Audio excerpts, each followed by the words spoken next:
It is the FTN Fast Break Podcast, Thursday, December 5th, 2024, episode 27. What is going on, everybody? Welcome in, Zac Graham, a.k.a. Kawaisenberg DFS, joined once again by my co-host, Adam Pfeiffer. Adam, how you doing? I'm good. I am excited for this episode, going through some mid-season awards, and I'm starting to think like the Thursday games are becoming the best games each week for football, and we have a great one tonight. So this is right around the time where I start to get like in a better mood because nobody's in a good mood Monday. Tuesday, it's like, all right. Once we hit Thursday, I'm like, all right, I'm starting to feel better about everything. Yeah. So I'm feeling good. Well, that's good to hear. And look, we have, we're going to go through those, I guess, kind of quarter season award ballots here. Right? I think every team but the Wizards has played at least 20 games here of the 82. So the Wizards, they just won. They're playing out the string already, man. 2-17, losers of 15 straight. Before we hit record, you and I are talking about. How come nobody's talking? Everybody wanted to make a huge deal of the Cavs winning streak. This is equally as impressive. Yeah, well, It's not. we have seen in the recent past the massive losing streaks, right? Detroit last year, right? So we are still a couple losses away from beginning to talk about that. But yeah, it is as designed right now in Washington. But let's put the lowly Wizards in the past. I don't think we'll be talking about them today. Yeah. No, sadly. Let's talk about the group stage finale that we had on Tuesday. Of course, on Monday's episode, we kind of previewed that night. And look, I gotta tell you, Adam, I wasn't just disappointed because my favorite team lost and looked pretty terrible themselves. Like none of the quote unquote important games, right? Those like the win and get ins, the top of the group type of games. None of those were very entertaining, I think, Nope. from a third party standpoint. My picks were awful too. I had San Antonio, I had Orlando's. Not good. Orlando, that game was over very quickly. Dude, the first two in the East were just such a disappointment because I think Detroit got exposed a little bit, like Milwaukee. Like you said this to me before we started recording here today. The Milwaukee are playing like adults again, and I agree. Like, are they the best team in the league or in the East? No, but 11-10, 8-2 in their last 10 games. Like they're up into the 5 seed now out East. How crazy is that, by the way? Like, if you told me Milwaukee went on an 8-2 stretch and they'd be 11-10, I'd be like, yeah, that doesn't really compute. It doesn't add up. They were missing Giannis for the beginning of the season or something, right? And speaking of the Bucks, Chris Middleton will make his season debut tomorrow on Friday. So my best ball teams are very much looking forward to Middleton being active and hopefully, fingers crossed, staying healthy. But they beat the Bucks beat the Pistons 128-107 in front of a sparse crowd, might be putting it nicely, but that game was a blowout right from the rip. You mentioned the Magic and the Knicks in the Garden, 121-106. That game really wasn't as close as that score indicates. Like, it was never really in the balance after the first quarter. Then we get the Western Conference games later in the evening. Spurs go down 104-93 at the hands of the Suns, and not just the Suns, Adam, but without Kevin Durant in the second half. San Antonio set a franchise record for made threes in the game prior with 23. 8 of 44 in this must-win game. 3 of 31 from their starting 5. You talk about Detroit maybe getting exposed a little bit. I think the San Antonio Spurs did here as well. Their defense was fine. The offense was repugnant. I blame you and myself. We talked them up too highly on a Monday. Way too highly. And then the Thunder just take care of business. They dust the Utah Jazz 133-106. That game was, I think, closer to 40 points at the end of the third quarter there. And then, like, the best game on the night for me, because it did actually get the Mavericks through in the Western Conference wildcard spot. The Mavericks come into the fourth quarter down by 13 against the Grizzlies, 39-21 in that fourth quarter for the 121-116 victory. Dallas gets the win. Dallas gets the wild card spot. And so now we are set up for the NBA Cup knockout rounds. These start on Tuesday of next week, so December 10th and December 11th. The only 2 games those nights in the league are the first knockout games. So I don't know, man. We were looking at this bracket. I think this, on paper, all 4 of these games look awesome to me. I am very excited for these quarterfinal round matchups in the West. You've got the Thunder hosting the Mavericks. So a rematch of last year's Western Conference semifinals, two of the best teams in the conference. And then you've got the Rockets hosting the Warriors in the 2-3 game out west, which I think two teams that we are pleasantly surprised by for various reasons on both sides. Both of those teams I think we consider to be good teams. And then in the East, kind of the same thing, like Bucks and Magic. The Bucks are the 1 seed here at 11-10, hosting the Magic. Of course, they will have, you would think, Chris Middleton there for this game. Paolo Banchero won't be back yet for the Magic. And then you have Knicks and Hawks, and maybe the Hawks are the team you can say are like the team that, quote unquote, doesn't belong, but like, I don't know, man. They are also over 500 now. They've won 5 straight. They're humming along. And even if we say that they are the worst team of this group of 8, Trae Young going back to the Garden, like, sign me up. Yeah, even if this is just like the 3rd regular season game of the season, this would be more than just, I think, a game for Trae Young. And we talked about the team. I like this team. They beat Cleveland twice. I don't think that's, I don't think they're better than Cleveland, but like they can play with any team right now with some of the depth pieces they've had. Obviously, Dyson Daniels has been massive. So yeah, I might be almost equally as excited for that game as the other ones, despite the more of the top upper echelon tiers in the other games. Just the Trae Young factor. Plus, I just we'll talk about one of his teammates a little bit. Like there's a reason there's been excitement for that team.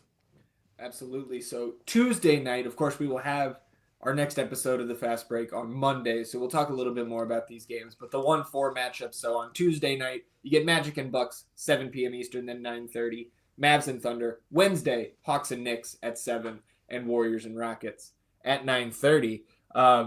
So let's go ahead, unless you have anything else to add on the NBA Cup, let's go ahead and get to our quarter season awards. So we're just going to start with our MVP picks here. So again, if we had ballots, how we would cast them through the first quarter of the season. Let's talk about some of the odds here too. From a betting perspective for MVP right now on DraftKings Sportsbook as of the morning of Thursday, December 5th. Jokic plus 160 leading the way. Shai Gilgeous-Alexander plus 340. Jason Tatum in third plus 500. Then Giannis plus 750 and Luka 12-1. Who's your pick right now for MVP, Adam? Yeah, it's not close. It's Jokic. I don't understand how he keeps having seasons better than his previous MVP seasons, but he's doing it again. Like, he's giving you the triple-double, but then he's averaging like 26 points per game. And obviously we know the value portion of the discussion. Like, there's nobody more valuable. Like, you take him off the floor. I think this season their like offensive rating drops by like 30 when he's off the floor. And then when he's on the floor, it's like 125. Just absurd. I don't care if there's anybody that actually does have a vote that experiences some sort of voter fatigue because I know this team isn't the top 3 seed in the West like they were previous seasons, but there's clearly flaws in this team. And without Jokic, this would be, I don't know, would they be down there with like Portland? Probably, maybe. I don't know if they'd be that bad, but they'd be bad. I don't really think it's close. I understand if you want to make arguments for Shea for seeding purposes or Tatum. I think I would probably have Tatum second, but it's not close. It's Jokic. Yeah, I'm with you there. I've heard impassioned arguments for Shai Gilgeous-Alexander. A similar case to be made for Giannis and how he's buoying the Bucks team.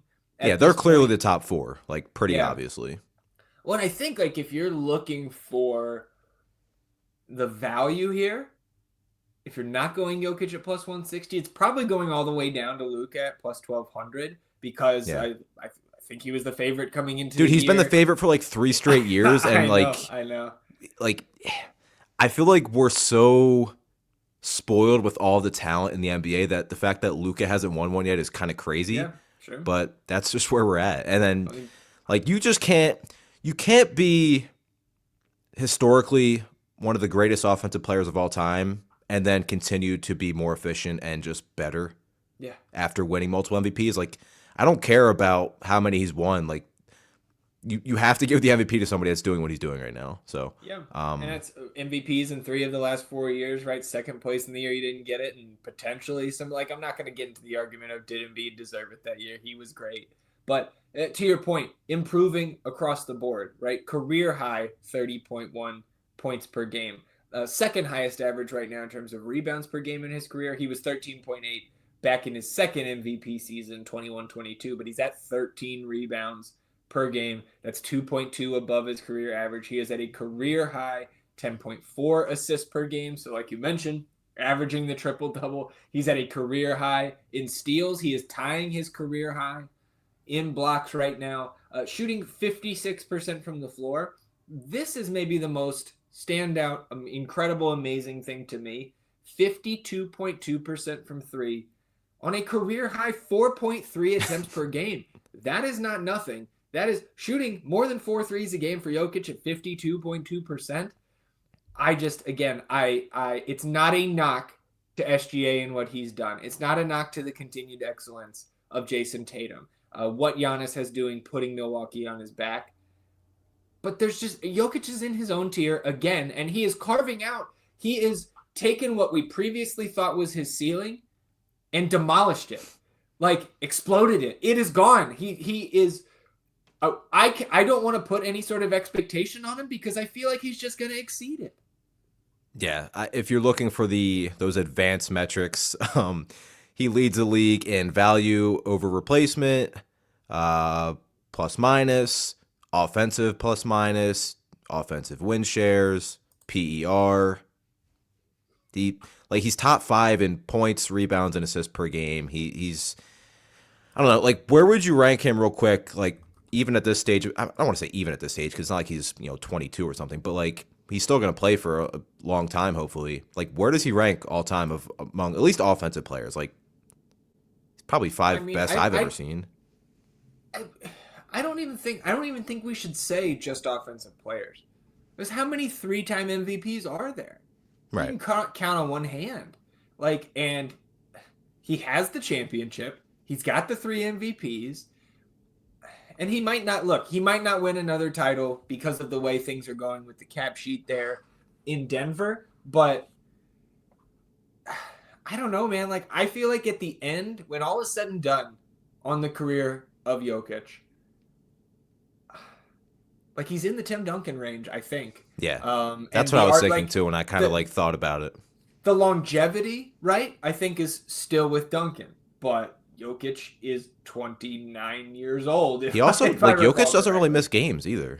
Yeah, and like I don't know, man. Like again, it can be a little bit exasperating for me, especially to make that kind of comparison. But like I don't remember seeing somebody, and like I'm sure there's been comps of like Sabonis, but I wasn't really old enough to watch him.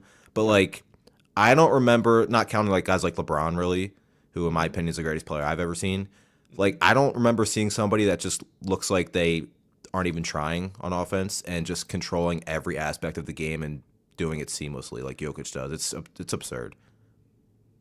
I think there's one guy who maybe down the road we're speaking about in similar terms. Stephon Castle, right? Yeah. That's the favorite for Defensive Player of the Year. Victor Wembanyama -190 this morning on DK Sports. This is going to be the new Rudy Gobert, isn't it? Where he's just going to win every year. But actually, people won't get mad about it in certain years, probably. Yeah. Well, then maybe they will just because they want somebody else to win, their favorite player or what have you. But for the foreseeable future. Wemby's the worst, by the way, because Evan Mobley will now not ever win this award. Ever. Yeah, well, and it sucks. But yeah, Wemby's the chalk, right? I mean, I was looking at like obviously his, I think like 47% at the rim or within 6 feet when he's defending a shot. It's obviously incredibly low. But then I was looking at deflections per game, and obviously at the top you have guys like Dyson Daniels, Caruso, De'Aaron Fox, OG. Yep. There's only 3 centers in the top like 40 in deflections per game. Wemby, Jokic, and Bam. And Wemby's like 7th in the NBA. Like he's averaging like 3.5 deflections per game on top of all the, he's essentially like a free safety out there. His recovery time's stupid. Yeah, he's going to win this award pretty easily this year. And I don't know, 6 years from now, he's probably going to have 5 of these at the very least. So Look, he is a one-man top six defensive unit by himself.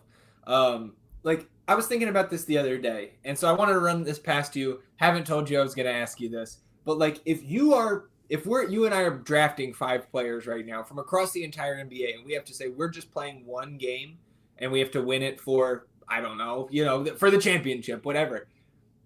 How many picks are you going before you draft him?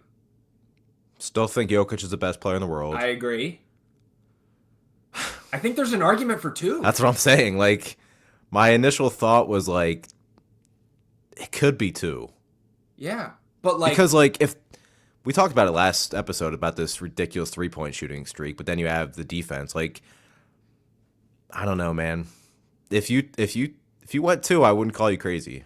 Right, and that's not a knock on the guys like Luka and Shea and those players that you would pass Tatum, on, etc. Yeah, Giannis. I don't think it's close like, between Tatum and Wemby, by the way. Sure. Well, and I don't think so either. If we're doing that exercise, right, where I'm just picking a 5-man unit, I don't know who else you would get to try to counter Jokic at the 101 other than Wemby on the other side, because then you're risking a Jokic Wemby team up if you let him slide. So either way, I thought that was it's a silly little exercise, but again, I think it highlights just how impactful he is, because you have the the explosive offensive upside, but you know that defense is going to travel wherever. I wanted to give a shout out to Mobley. Yeah, fourth in the odds right now. Plus he's like 48% defended field goal percentage within 6 feet. Yeah. I'm watching these games, and like, obviously he's getting like multiple blocks per game like he always does, but teams are like, they look like they have lanes of the basket, and then they panic when he's at the rim. Like, I think you can make the case he's the second best defensive player in the world. I really think he's that good. And then I wanted to give a shout out to Jalen Williams too. I don't think it's being talked about enough that I would probably pick J-Dub if it weren't for Wemby over Mobley, and that's saying a lot, just because what he can do as a perimeter defender, and then being asked to play small ball 5 as much as he has this season. I was looking at those defended field goal percentage metrics from within 6 feet of the basket, and obviously you see, I mentioned the stats with Mobley and with Wembanyama. Dude, Jalen Williams, despite being, 6'8", 6'9", at maybe not even that. Yeah. 47% at the rim when he's defending. Like, and then you look at some of the advanced metrics in terms of like defensive plus minus. He's top 5 in a lot of those metrics. So I would actually pick Jalen Williams if Victor Wembanyama was not in the NBA. So I wanted to shout out J-Dub as well. J-Dub listed 6'6", 220. Yeah, so I was being insanely generous. You were being generous, yeah. So let's move on here. Rookie of the year. Right now, your favorite, I think unsurprisingly, Jared McCain of the Sixers. Mine is McCain, but I put for now because I think San Antonio could have 2 awards this year. I don't disagree with you, and they've had pretty good on-off splits when Wemby and Chris Paul are off and Stephon Castle's on. Like, they haven't been bad at all. Yeah, no, and if he starts shooting a little bit better, we could have a discussion pretty soon. Yeah, and he's had stretches where he has shot just fine, but the awful start to the year, and then again he has had some ups and downs since entering the starting lineup. But they have a winning record with him in the starting lineup, and again that has been with the exception of last game, without Jeremy Sohan. Half of those games have been without Devin Vassell. 2 of those games were without Victor Wembanyama. We'll get another one of those tonight. And I think in the betting markets, that's the best value on the board right now for Rookie of the Year. McCain's minus 165. Dalton Connect plus 400, but Steph Castle at plus 800. Risha Shea in 4th plus 1,600. So it's kind of a 3-man race at this point. I think Dalton Connect has maybe won the Lakers 2 games this year just based on his explosive offensive performances. But I think when we get to the end of the year, first of all, I don't think Jared McCain, even though I also have him as my pick through the first quarter of the season, he's averaging like 16, 2 and 2. It's not like that is, we'll wrap it up. Mm-hmm. We have to give Jared McCain, especially because they're not winning. They're 5-15. And on a team like that, especially when you've been missing Embiid, you've been missing Paul George and the like, right? You missed Maxey for a little while, which is why McCain took off in the first place. Somebody has to score. So to me, I would rather in the betting market, take Steph Castle at 8-1. I think he is the one of those three that will contribute the most to actually winning games when all is said and done. But I also don't hate Connect. I would take Connect or Castle in the betting market before I laid the juice there on McCain at minus 165. What a weird season, too, when the first two picks of the draft aren't even really part of the discussion. Yep. Yeah, in the distant fourth there for Ricochet. And, of course, Wild. Sar even further down. So you've got what was that, pick 15 for pick 17 for McCain, I think, because Ware was 15, if I recall correctly. So pick 17, pick 16, and pick 4 leading the way in the odds right now. Anything else for you on the rookie race? Nope, I agree with you that I think there's a very good chance, 2 months from now, Castle is leading this vote. Moving on to most improved This is the best one. Yeah, Franz Wagner's leading the way in the odds, plus 150. Then your boy J-Dub, plus 500. Jalen Johnson, so a pair of Jalen's there. Jalen Johnson, plus 700. The injured LaMelo Ball, 11-1. Dyson Daniels, plus 1,300. So what do you got here? I see in your notes, discussion, ... So let's have one. So it depends how you define the award. Sure. And this is always the case with most improved. Is it the player who's had the largest increase in stats and usage? Because that's usually what it comes down to, right? It's a lot of the time. It's what people look for first, right? Ja won the award one year. So LaMelo, to me, it's like, I get it. He's having a career season. Yeah. But is he really improved? Like, this is who he's been. He's always been incredibly talented. Right. Franz, I think, should be the favorite, although obviously the usage, he leads the NBA in field goal attempts right now. Not per game, but just overall. He's been obviously great. He's an all-star. He would start for me on the all-star team if I was making an all-star team for the East. Still needs to improve the shooting, but I think defensively is where he's been much improved and really good. So I think Franz would be my vote, but I have so many players that I love down towards the bottom.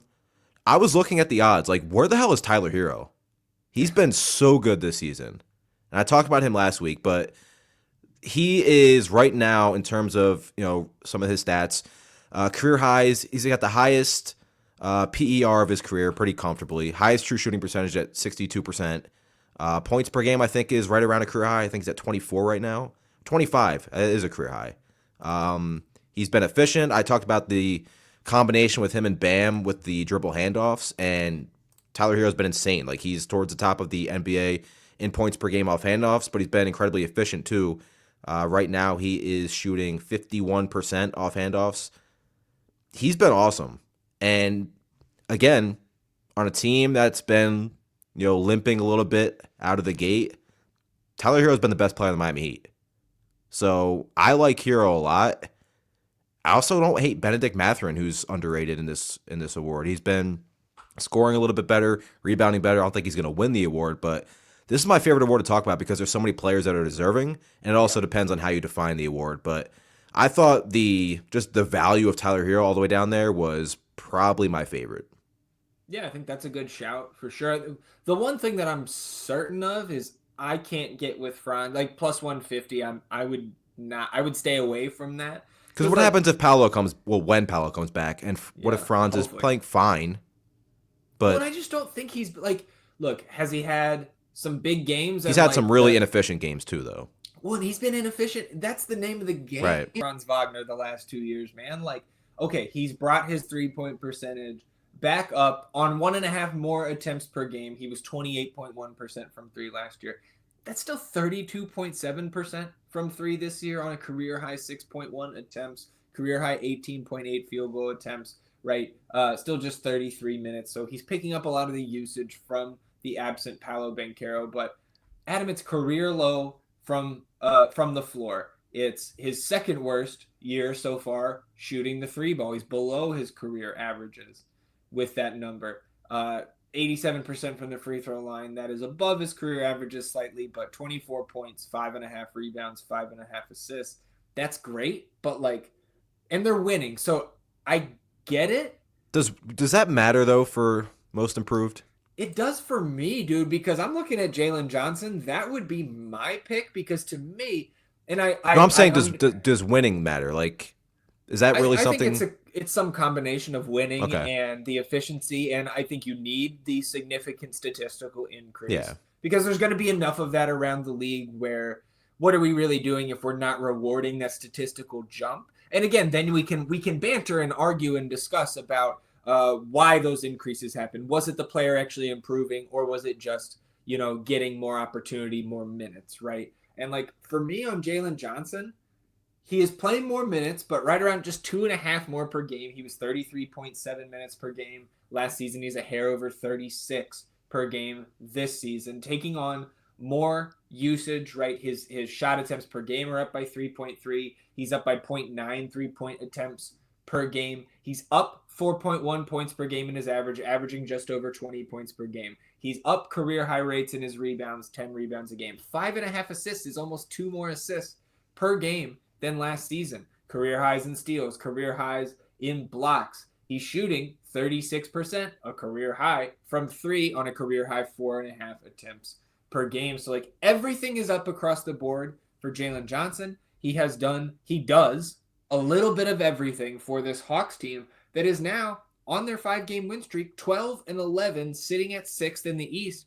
Again, for a team that, as I document well on this show frequently, they do not control their first-round picks for the next 3 years. So what is happening in Atlanta right now is very, very good for that franchise, and I think it is juiced. The engine of this run that Atlanta is on, for lack of a better term, is Jalen Johnson stepping into that number 2 role, or I would even go as far as to say a 1B role next to Trae Young with the departure of DeJounte Murray. Players averaging more touches per game than Jalen Johnson this season: Jokic, Halliburton, Cade. End of list. Yep. Jalen Johnson's averaging 93.6 touches per game. Trae Young, you want to guess how many he's averaging? 92. 93.5. Okay. So even split it there. is. So when you said 1A, 1B, it's like that's kind of what it says. And like sometimes people say, okay, is he really most improved, or is he just getting more opportunities? But like touches per game is more of a, we're kind of running stuff through you more than they have, and especially for a non-point guard, right? Mm-hmm. So yeah, I'm starting to think I might want to go Jalen Johnson over Franz as well. But again, this is my favorite award to talk about because it's most of the time the least cut and dry. Like you can make the case for Dyson Daniels, like we mentioned.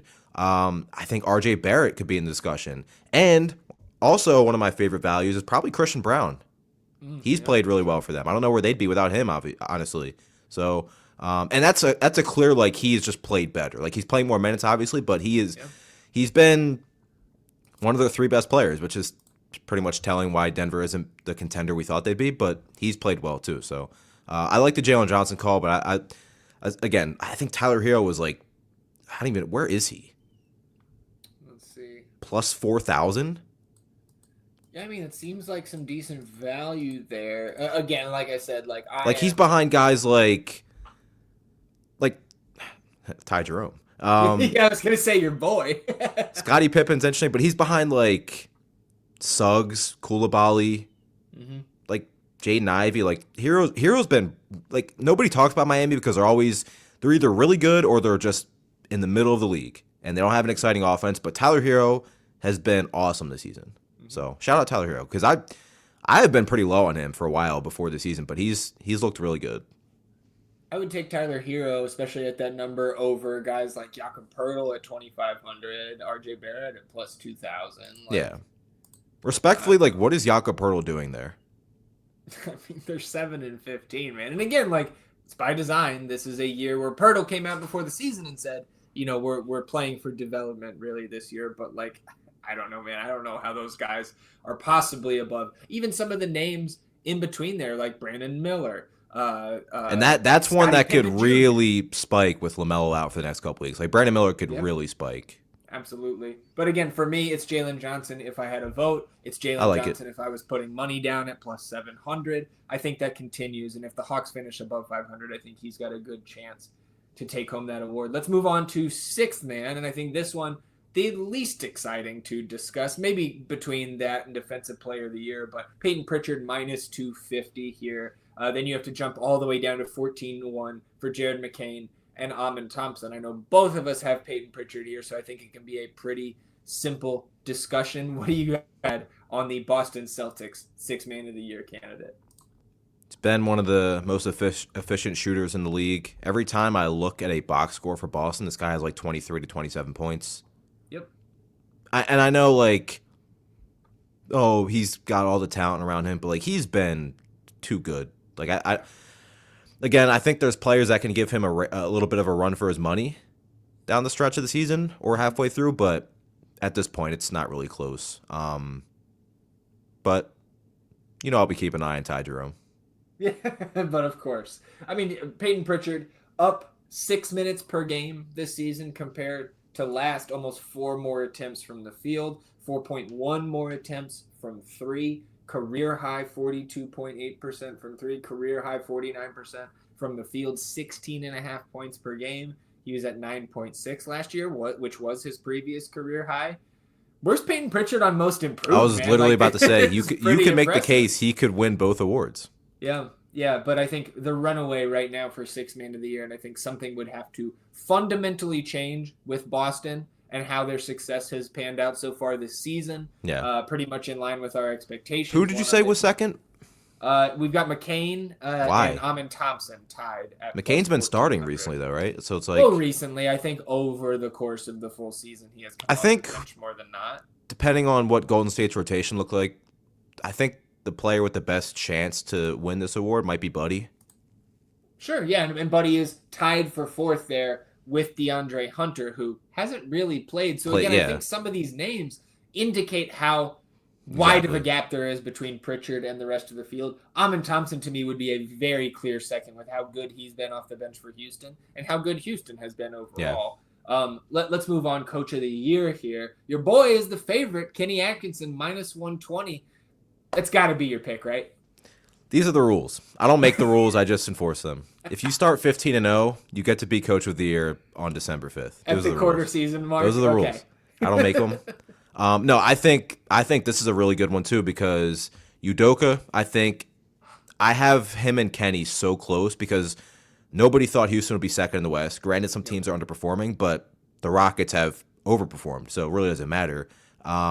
Defensively, how they've changed, the depth they have, but 15-0 start. And I understand, like, the Cavs pretty much have the same continuity. Like, they added Ty Jerome, and that's really kind of it. So it's not like he's rebuilding this new team, but he's getting the best out of them, and he's changed what the spacing on this team is way better. And let's give Kenny Atkinson some credit with Ty Jerome because they were together in Golden State, and Ty Jerome looks like one of the best role players in the NBA right now. I think Kenny Atkinson probably has a lot to do with that. Mobley is not becoming this like sharpshooter by any means, but he's getting more out of him offensively, and they're running more sets through him offensively, and the offenses look better. Yeah, if I wasn't a Cavs fan, maybe I would be a little bit less biased, but also just like, dude, they're 19-3. He started 15-0. They're the best record in the NBA. It could change. I do like some of the value of the other coaches we'll talk about, and one of the coaches that you'll talk about, but I gotta go Cleveland here. Yeah, and if we were voting today, which that's the exercise, I think the rules you spoke about that's what I would follow.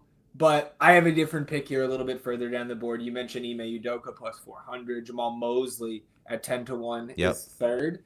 But I'm going to the coach that is seventh on the list of odds on DK Sportsbook. That is Taylor Jenkins at plus 2,200. And let me make the case for you. Now, I talked about... You don't have Memphis. to for me.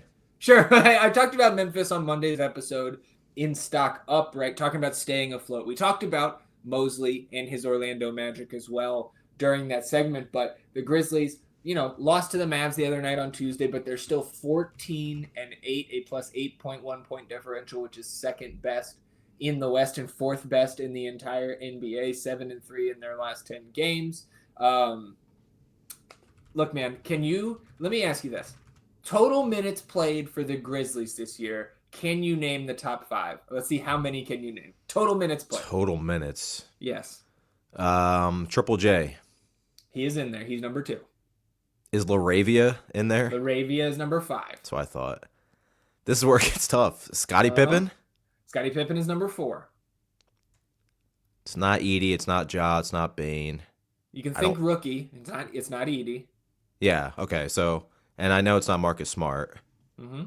So how many do I have left? Two? 2, 1, and 3 in terms of total minutes.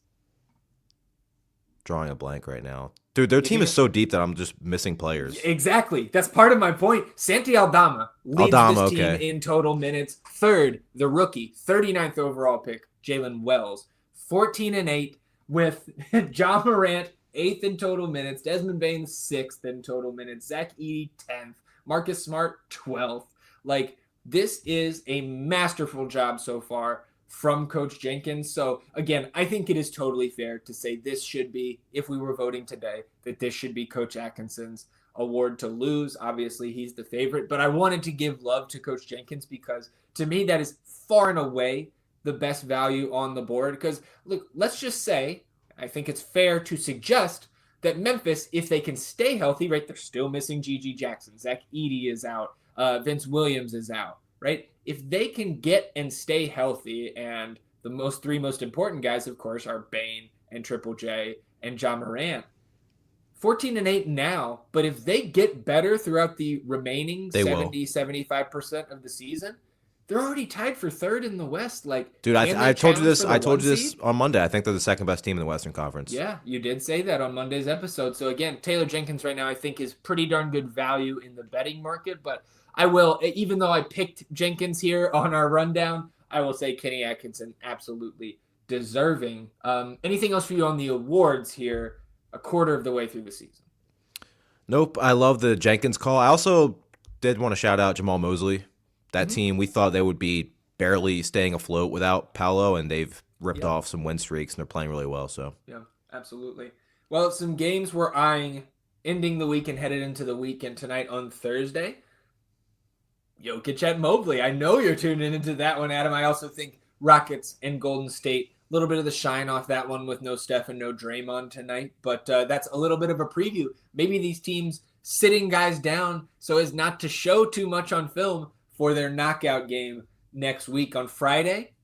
Decent sized slate. Not a ton of games as a third party viewer am I excited about, but I will tune in to Bucks at Celtics on Saturday.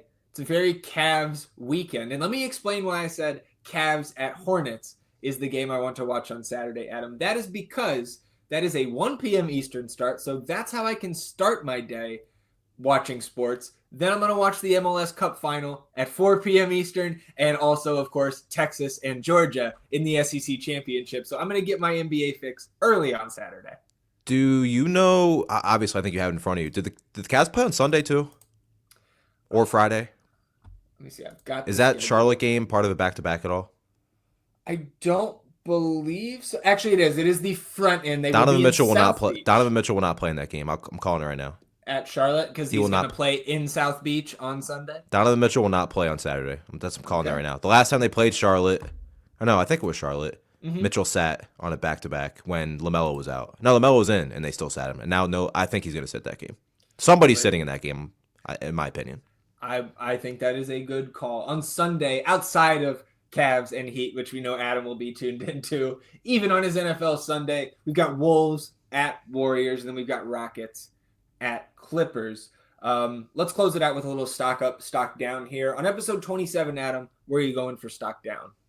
Yeah, I kind of alluded to him with most improved, but RJ Barrett's played really well for Toronto. He's had a lot of these like 28 to 35 real point games. Mm-hmm. He's hitting some tough shots when I'm watching back the Toronto games. They've actually been more enjoyable to watch than I thought. They like Agbaji plays hard. Like they're playing really hard. 7-15, I think, is the record, but obviously Barnes and Barrett have done most of the heavy lifting. But I've been pretty impressed with how RJ Barrett's looked. So I like to kind of shout out for the most part some of the less talked about teams and players. So I like what I've seen from RJ Barrett lately. So the stock up for RJ Barrett. My stock up, we talked about him a little bit already. The Atlanta Hawks on the 5-game win streak now over 500 and into the knockout rounds of the NBA Cup. For a team that a few weeks ago, again, did not have much hope, was very beat up in terms of their injury report, to in terms of staying afloat, like we talked about in this segment on Monday, the Hawks have also certainly done that. So stock up to the Hawks. As much as it pains me with my favorite team owning their unprotected first next year. They are doing everything they need to at this point. We'll close it out on the low notes here. Who's got your stock down on episode 27?